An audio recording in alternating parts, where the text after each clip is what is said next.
ہماری جو سیاست ہے، سیاست کی جو آلودگی ہے، سیاست سے جو شرافت رخصت ہے، اس میں کیا کہیں گے آپ؟ سر ابھی تو پاکستان کے اندر جو جس نہج پہ سیاست چلی گئی ہے، اب وہ اس کا جو ایک 20-25 سال جو سیاست تھی، ایک کردار تھا، ایک نام تھا، ایک وہ جو ہے لفظوں کی حرمت تھی۔ صحیح ہے۔ آج کل لفظوں کی حرمت کی پامالی جس طرح کی جا رہی ہے، یہ بہت ہی قابل تشویش ہے، اس لیے کہ اس سے صرف سیاستدان متاثر نہیں ہو رہا، اس سے پورا معاشرہ متاثر ہو رہا ہے۔ صحیح ہے۔ کیونکہ ہماری جو یوتھ ہے وہ سمجھتی ہے کہ شاید ہماری سیاست کا پس منظر بھی یہی تھا اور موجودہ حالات بھی یہ ہے، کیونکہ ایک نئی جنریشن نے جو 10-12 سال یہ دیکھے ہیں، اس میں اس کو یہ جو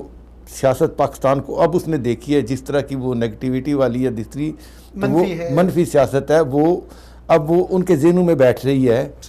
اب ہمارے جس طرح آپ نے ذکر کیا تھا، شیخ رشید صاحب ہماری سیاست کے اندر پچھلے 4, 5, 7, 8 دفعہ ان کا ہے کہ جی میں ممبر قومی اسمبلی بنا ہوں اور میں وزارتیں بھی اتنی لی ہیں۔